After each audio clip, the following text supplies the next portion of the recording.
All right, what's up, everybody? New season for Apex out right now, season 13. New ranking system, new map changes, new everything. So I thought, you know what? I need to share some knowledge here. I need to drop some strats. I solo queued a diamond every split. I've kind of figured out my own little strategy, my own little formula that works for me really well. Maybe this will work for you, maybe it won't. If it doesn't, hey, you just got to figure out your own way, you know? Solo queuing in Apex is a lot of trial and error. You know, you got to figure out what works for you. There's no easy way for most of us who don't have pro teammates to play with to climb to the rank that we deserve.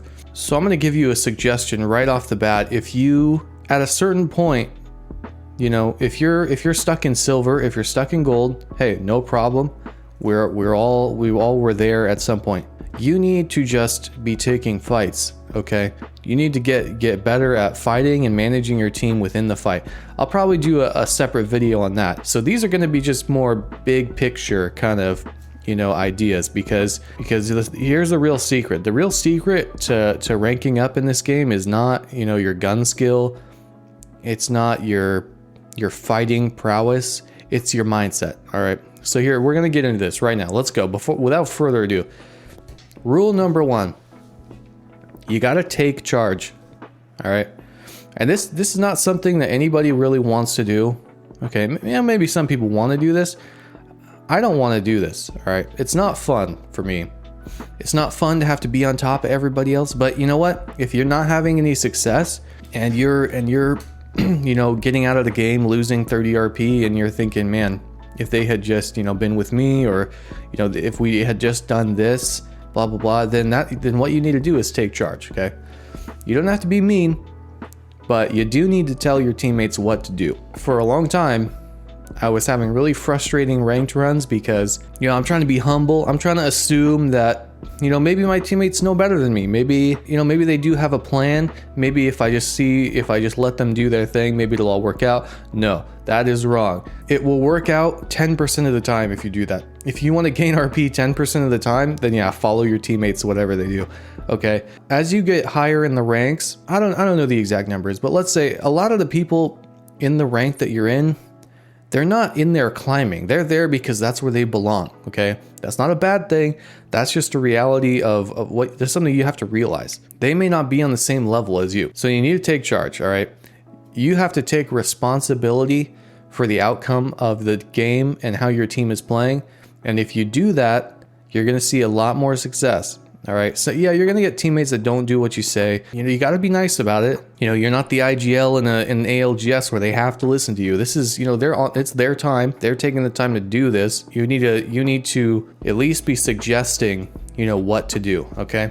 All right. So take charge. Number 2, assume your teammates are children. Assume that they're like, you know, little 5-year-olds.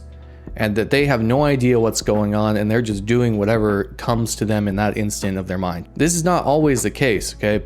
A lot of times your teammates are great teammates and they have good brains, but a lot of the time they're not good teammates, okay? Let's just be honest. You have to assume that they don't know what to do. Don't just follow them into a fight if it's a bad fight. Like, try to call them off. And if they don't listen, but you know that like if you take this fight you're gonna die, don't go with them.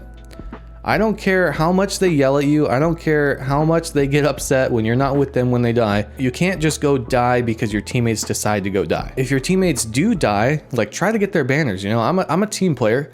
I want to get the banners. I want to get all of us to the end game because you're not really going to have a chance to win the game alone. All right, so your teammate dies, or your two teammates, your 2 random teammates die. You res them. The odds are that if they did that once, if they pushed into a weird fight that made no sense, they're gonna do it again, okay? So just keep that in mind. If you have 1 guy or 2 guys on your team that they're obviously, they just want to push everything, hey, if it's a good fight, by all means, you get in there and be aggressive. But the odds are they don't know what the difference between a fight they should take and a fight they should not take is. So don't follow them again, all right? Just like this sucks for me because I want to give everyone the benefit of the doubt, but you know, after several seasons of this, I've kind of come to the realization that you can't. You have to give no one the benefit of the doubt.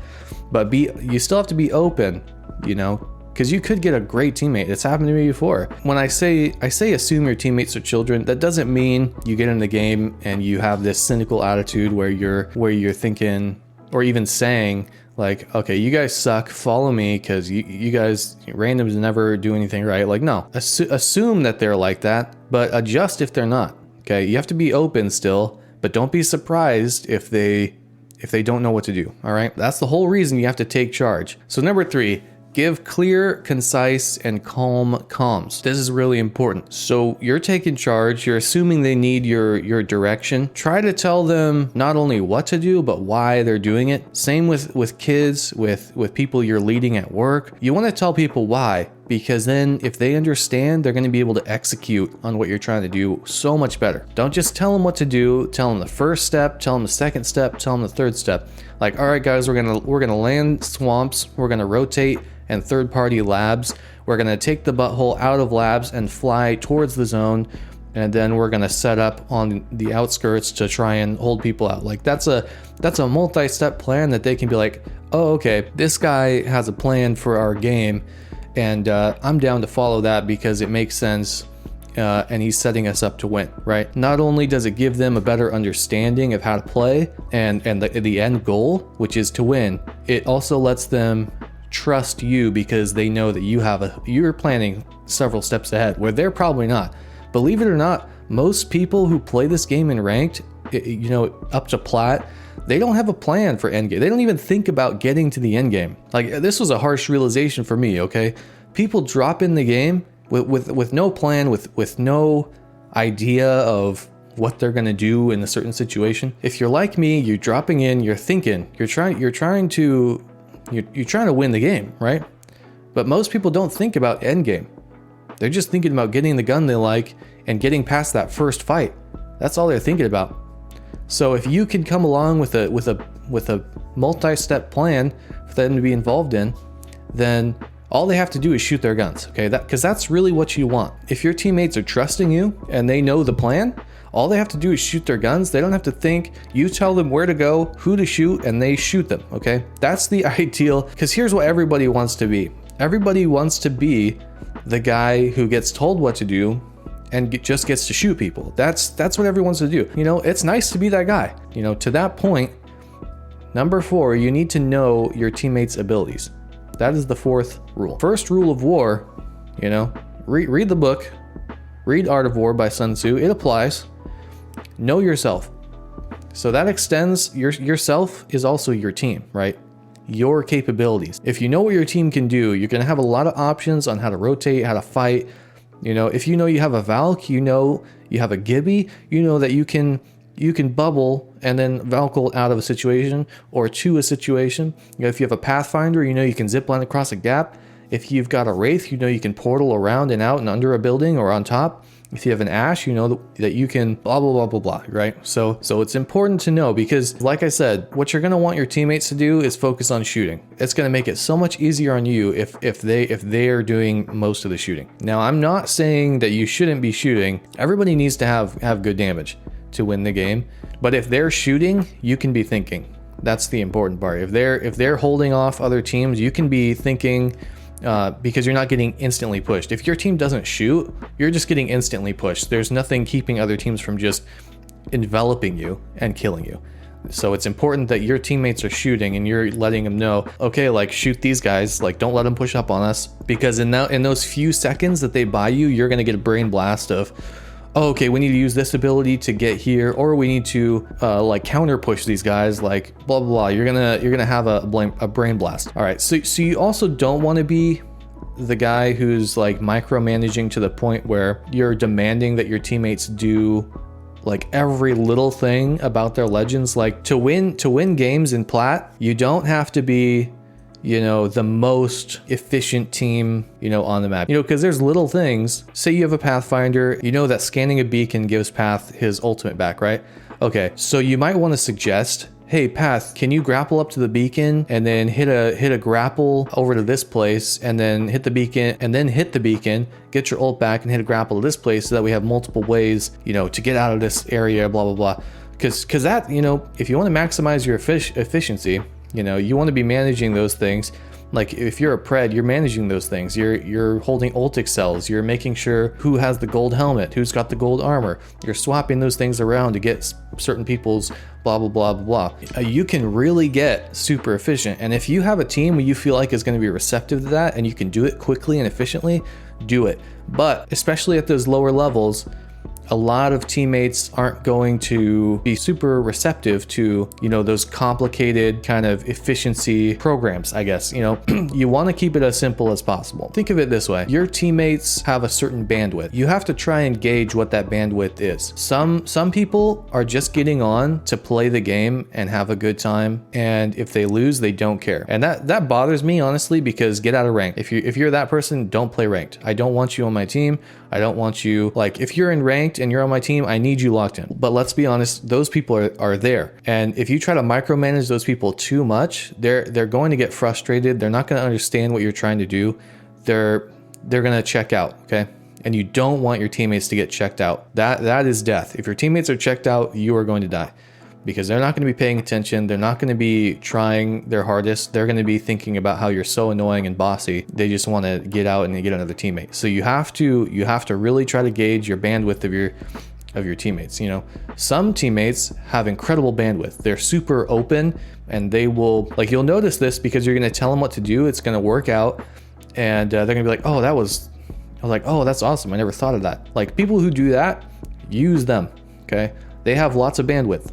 I'm talking like mental, you know, they have RAM, you know, they've got RAM and they've got 16 gigs as opposed to some people have 8, right? Use it. You know, they're the kind of people who are going to start asking you what to do after they see that you know what to do. So know your teammates' abilities and be able to be thinking about how to use them. All right, number 5. Now this is pretty important. And this is something I learned kind of recently. Number 5, if you get tilted, get off. All right, this one's super simple. We've all been to that place where nothing's going right.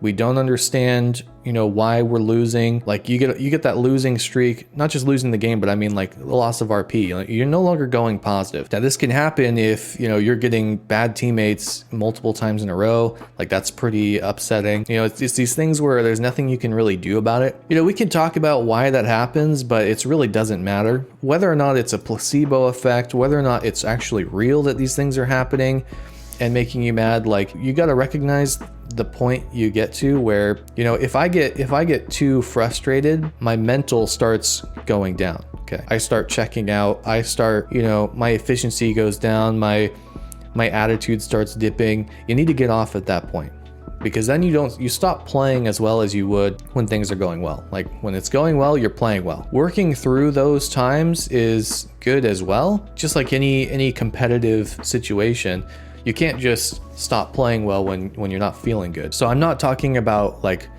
you know, being mentally tough and, you know, sticking it out even though it's not going well. Like that's something different, okay? But at the end of the day, this is a game. This is a video game.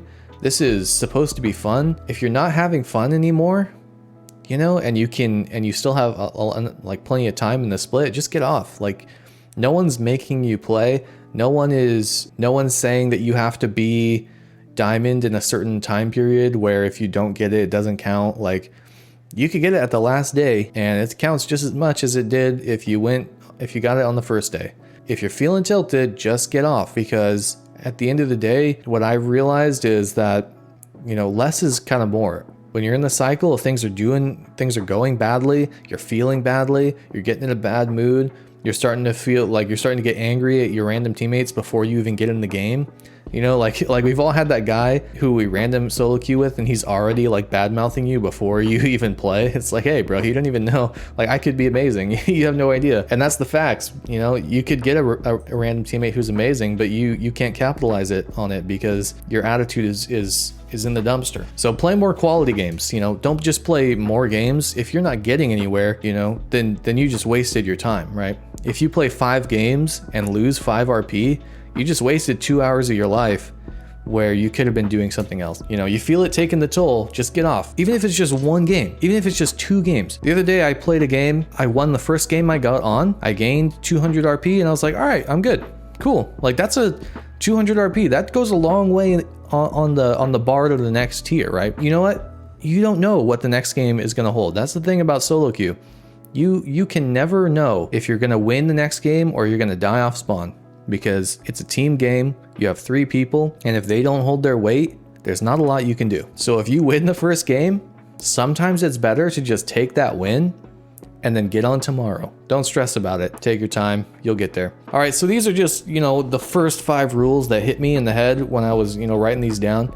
And so there are a bunch more, but these are kind of my overarching mentality when I get into a solo queue situation. You can get a lot more specific, and I can go over more tactical rules that I follow. But for now, this is what I have for you. I highly suggest following these as loosely or stringently as you feel like you need to.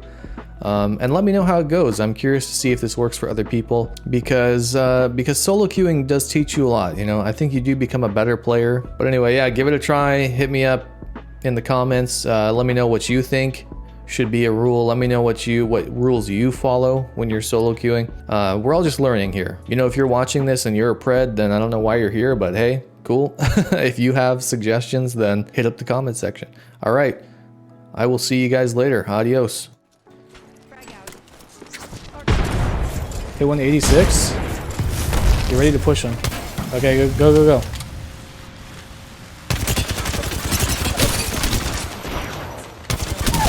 Down one. Cracked another one. He cracked Grace. Alright, last guy. Let's go!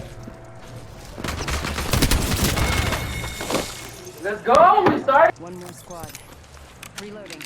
Where's he at? Oh, nice. Let's fucking There we go! go, bro. We're too good. GG's, man.